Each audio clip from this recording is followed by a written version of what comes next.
Bom dia, boa tarde, boa noite aí, galerinha do oitavo ano. Tudo certo com vocês? Então, meu nome é Celso Lucas e eu sou professor de vocês de ciências, certo? Na aula de hoje, nós vamos discutir um pouco sobre as estações do ano, certo? Mas antes disso, nós vamos revisar um pouco dos conteúdos já trabalhados até aqui para que vocês possam fixar de uma melhor forma.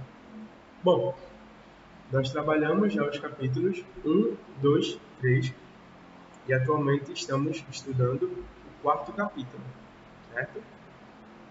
No capítulo 1, nós vimos um pouco sobre a energia, certo?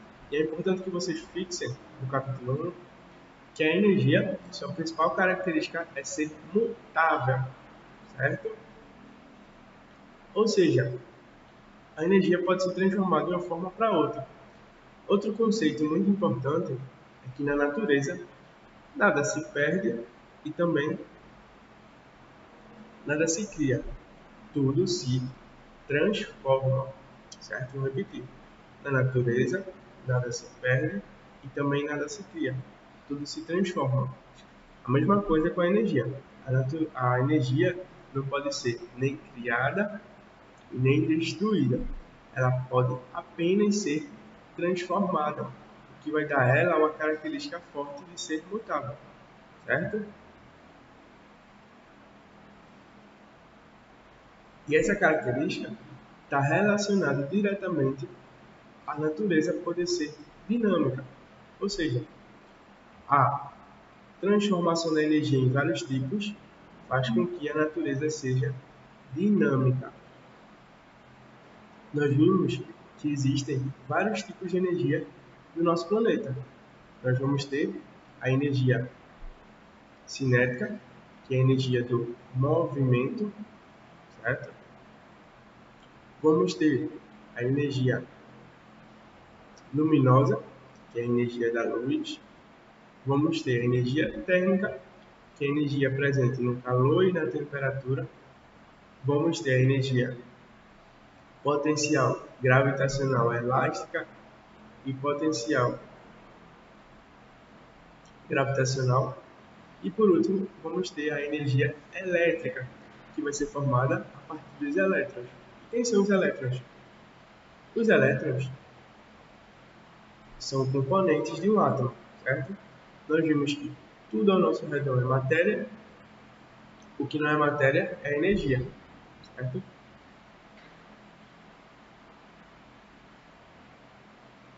E a energia, como eu falei, é extremamente imutável.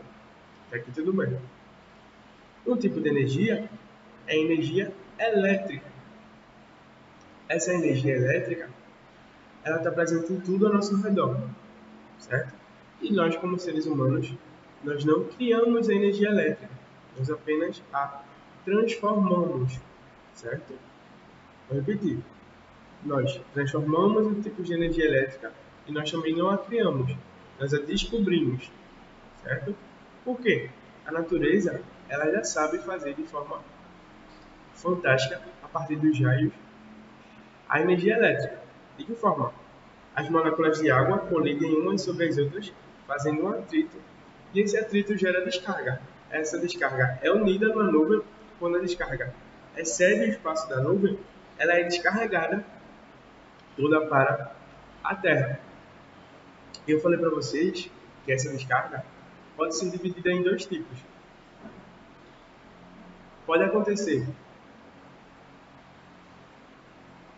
em qualquer lugar, certo? E sim, um raio pode cair 2, 3 vezes no mesmo local, certo? Claro que é um azar muito forte, né? Mas pode acontecer. Não há nada que impeça do raio de cair mais de uma vez no mesmo local, certo? Pois bem, os raios, eles podem ser divididos em relâmpagos e trovões. Os relâmpagos são a parte luminosa e o trovão a parte sonora. A luz, ela é mais rápida do que o som. Por isso, nós sempre vamos ver a luz no raio primeiro do que vamos o escutar, certo? Nosso corpo e outros animais também conseguem produzir eletricidade. nós, seres humanos, conseguimos entender como funciona essa eletricidade e copiar. E a partir dessa cópia, nós conseguimos utilizar das mais diversas maneiras no nosso dia a dia. Na área da medicina, na área da robótica, dentro dos eletrodomésticos, dos equipamentos de tecnologia, como celular, computador e etc. Fora várias outras formas de se usar energia, certo? Nós vimos que a eletricidade, que é a área que vai estudar essa energia elétrica, pode ser dividida em 3 partes. A estática, que vai estudar as cargas elétricas paradas, certo? E estuda fenômenos como atrito e repulsão. Positivo com positivo se repele, negativo com negativo se repele. Positivo com negativo se atraem, ou seja, os opostos se atraem, os semelhantes se afastam. Vou repetir. Os opostos se atraem, os semelhantes se afastam, certo?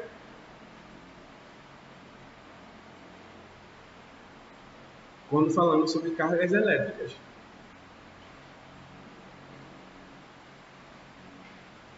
Depois, nós estudamos um pouco sobre eletrodinâmica. É um conteúdo bem extenso, certo? Foram 3, 4 aulas só falando sobre eletrodinâmica. Entretanto, também é um conteúdo muito interessante. Nós vimos um pouco sobre os tipos de geradores, certo? Que não geram energia e se vão transformar de um tipo de energia em outra. E vimos alguns efeitos que a corrente elétrica produz. O efeito térmico, o efeito luminoso, certo? O efeito magnético e o efeito químico. Como também vimos os tipos de geradores. Gerador térmico, gerador mecânico, gerador solar, entre outros. Posteriormente, nós vimos um pouco sobre a relação da produção de energia elétrica com o meio ambiente, vimos como se calcula uma conta de energia, o que é usado, o que é feito, o que vai interferir para uma conta de energia de luz, né? Todo mundo chama conta de luz, mas a conta de energia elétrica da CELP pode aumentar ou diminuir. Tudo isso vai influenciar de forma drástica nossas vidas, né? Nosso bolso, certo? E é importante a gente saber como nós podemos calcular isso.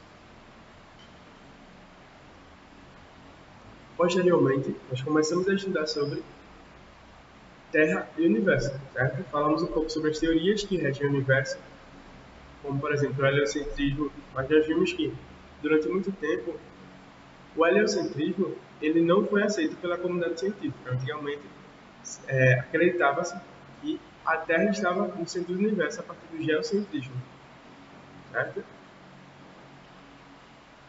Mas alguns cientistas, como Copérnico, entre outros, começaram a questionar isso até conseguirem provar que a Terra não é o centro do Universo, e sim o Sol, certo? Posteriormente, nós estudamos um pouco sobre relógio biológico, sua importância, relógio biológico dos animais, das plantas. Depois falamos sobre o relógio biológico dos humanos, como nós vamos ter mecanismos internos para dormir e acordar. E na última aula, na aula passada, nós vimos um pouco sobre os fenômenos da Terra, né? Movimentos da Terra, como rotação e translação, certo? E nessa aula, nós vamos estudar um pouco sobre as estações do ano, certo? Obrigado e fiquem aí com a segunda parte da aula. Bom dia, boa tarde, boa noite, galerinha aí do 8º ano, tudo certo com vocês? Então, espero que vocês estejam todos bem, certo? Bom, na aula de hoje, nós vamos estudar um pouco sobre estações do ano, aí dando continuidade aos conteúdos do 4º capítulo. Mas antes, nós começamos a estudar sobre Terra e Universo, certo? Nós vimos que os seres humanos já dividiram sua teoria em 2 aspectos, o geocentrismo e o heliocentrismo. O termo heliocentrismo remete hélio, que remete ao Sol, certo? Heliocentrismo é a teoria aceita e correta, que a gente sabe atualmente, que vai dizer que o Sol está no centro do Universo. Já o geocentrismo era uma teoria errada, que tinha lá na Idade Média, que as pessoas achavam que a Terra era o centro do universo, certo? Mas com o passar dos anos, vários estudos e observações dos astros fizeram os seres humanos perceberem que quem está no centro do universo é o Sol e não a Terra, certo? Esse pensamento surgiu a partir de um versículo da Bíblia que não se sabe se esse versículo foi implementado pela Igreja Católica da época ou se já existia, que vai dizer que o homem é o centro de tudo. E a partir disso, se achou que se o homem é o centro de tudo, a Terra logo vai ser o centro do universo. E a gente sabe atualmente que não é, o centro do universo vai ser o Sol, certo? Depois, nós vimos um pouco como a diferença entre dia e noite pode influenciar os seres vivos na Terra. Nós estudamos um pouco sobre relógio biológico aí, quem lembra? Ritmos biológicos, eu falei sobre pessoas diurnas, noturnas e mistas, sobre os mecanismos fisiológicos que os animais e plantas vão ter para se adaptar ao dia ou se adaptar à noite, certo? Dependendo aí da região que eles estiverem. Depois eu falei sobre relógio biológico humano, como nós seres humanos temos essa regulação e desregulação da diferença entre noite e dia, certo? E na aula passada, nós vimos um pouco sobre o que é planeta, certo? Vimos que, para ser planeta, são necessários 3 pré-requisitos. Você precisa orbitar ao redor do Sol, ser esférico e ter uma superfície e uma massa maior que qualquer outro astro que o rodeie, certo? Nós vimos Mercúrio, Vênus, Terra, Marte, Júpiter, Saturno, Urano e Netuno são os planetas que vão existir no Sistema Solar bem consolidados, certo? Outros corpos estelares estão vendo ainda se é planeta ou não, certo? E também falei para vocês um pouco sobre os planetas anões, que são Plutão, Ceres e Íris, certo? Depois nós começamos a estudar a Terra, a influência que ela vai ter da sua gravidade e como ela gravita o Sol, certo? Eu falei para vocês que a órbita vai ser a trajetória de um astro sobre o outro, certo? Sendo que a órbita da Terra vai ter aproximadamente 365 dias e 6 horas, certo? E essas 6 horas, elas são somadas durante 4 anos, que vai dar fevereiro um dia a mais, certo? E aí vai existir o ano bissexto. Por quê?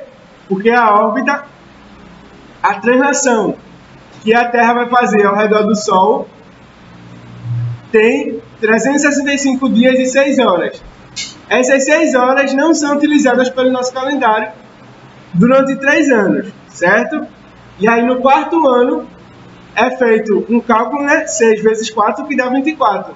Logo, é adicionado mais um dia no calendário humano. E fevereiro, aí, durante 3 anos vai ter 38 dias e durante o 4º ano, chamado de ano bissexto, vai ter 29 dias. Até esse nome mesmo, bissexto, 2 vezes 6, né?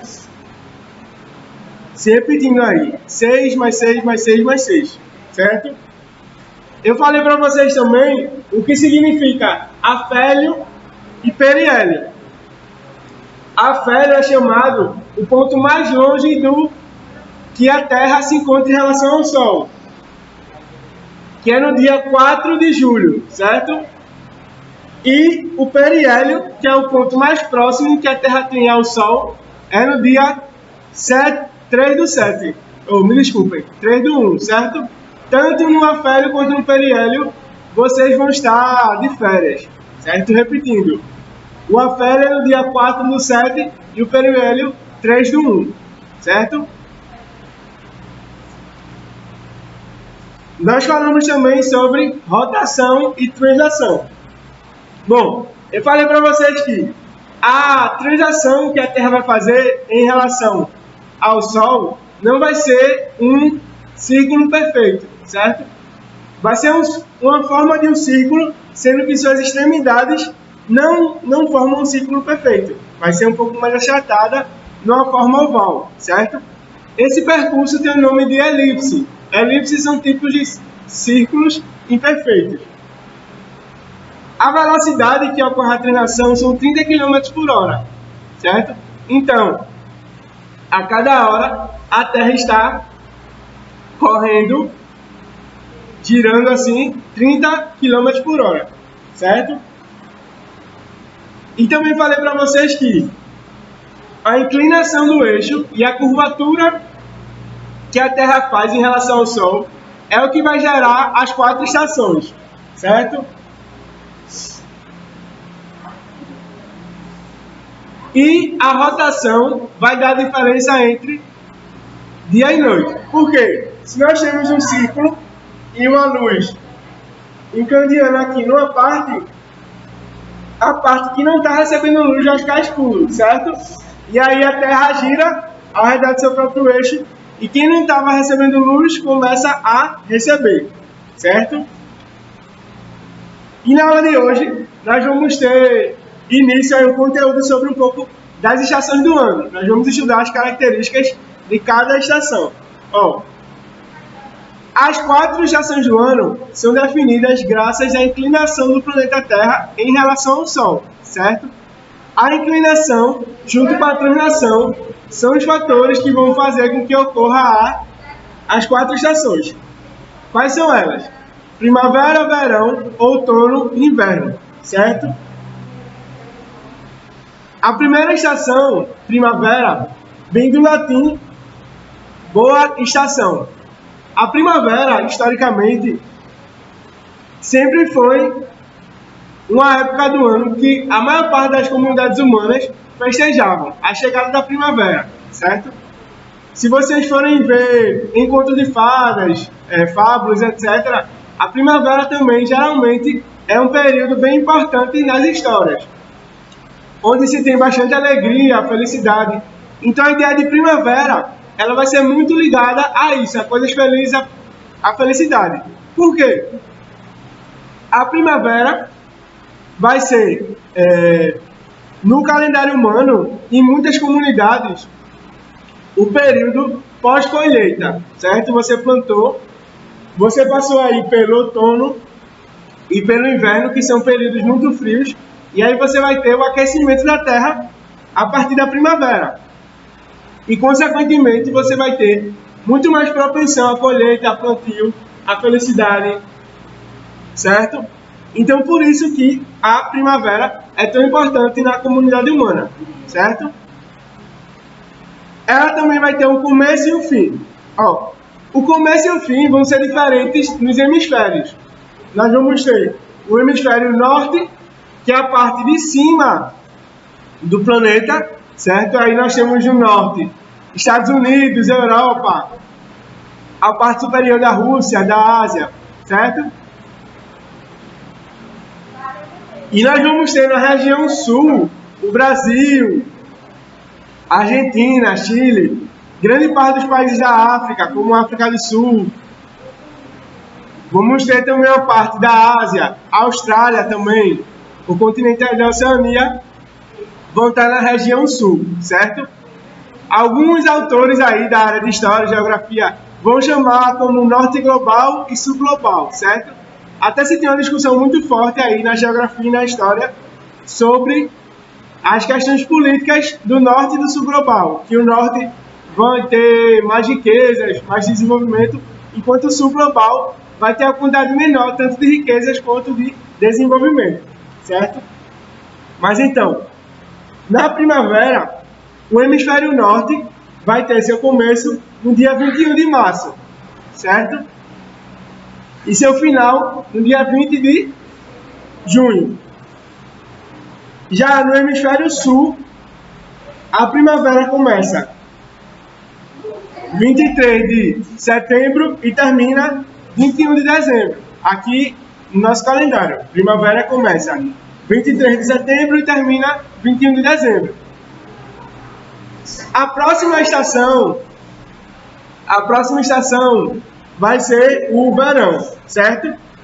O verão, se na primavera era tempo de plantar, no verão vai ser o tempo correto de se colher. O verão vai ter dias muito mais longos, uma temperatura muito mais alta, é a estação do ano com maior temperatura e, consequentemente, vai ter um número muito grande de chuva. Por quê? Se está mais quente, significa que vai ocorrer mais evaporação. O que é evaporação? A passagem da água do estado líquido para o gasoso, certo? E para a água passar do estado líquido para o gasoso, ela precisa de energia na forma de temperatura, certo? Para suas moléculas poderem ficar agitadas, se afastarem, virarem gás e subir, né? E ir para uma camada superior da atmosfera, certo? Como no verão vai estar mais quente, consequentemente, nós vamos ter temperaturas muito mais elevadas e também mais chuva, certo? É no verão que a maioria dos incidentes de desabamento, enchentes, certo? Acontecem no Brasil e em grande parte do mundo. No hemisfério norte, aí na região superior, o verão vai começar no dia 21 de junho e vai terminar no dia 20 de setembro, certo? Mas aqui para nós, no hemisfério sul,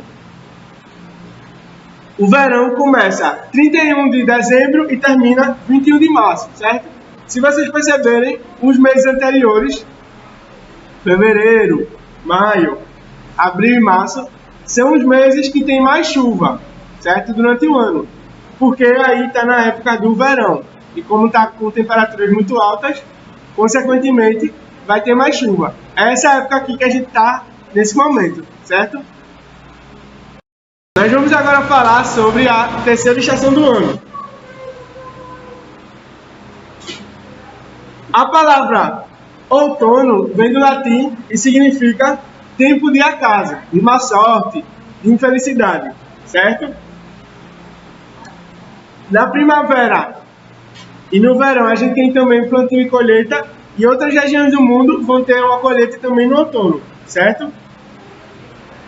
As noites no outono são muito mais longas e também é um período com muito mais ventos, certo? Então, quais são as características do outono? Noites mais longas e ventos mais intensos. É como se fosse um período pré-frio, certo? No hemisfério norte, vai começar no dia 21 de setembro, certo? E vai ter seu fim no dia 20 de dezembro.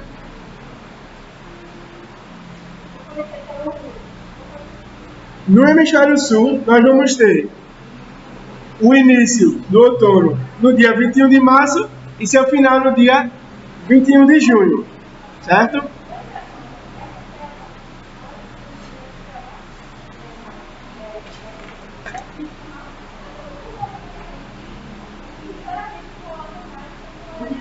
E a quarta estação do ano, que vai ser o inverno, certo? O inverno também vem do latim tempo de frio, certo? Quais são as características do inverno? No inverno vai existir uma migração muito intensa de aves. As aves, elas precisam estar em locais que sejam mais quentes, muitas vezes para aquecer seus ovos, conseguir boa alimentação, certo? Por quê?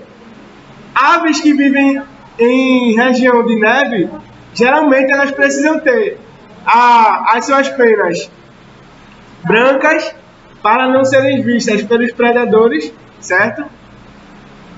E se a ave não tiver penas brancas, ela precisa sair do local, porque senão ela vai ser morta, ou por falta de comida, ou por um predador, certo? Também é o tempo de migração de um inseto específico, certo?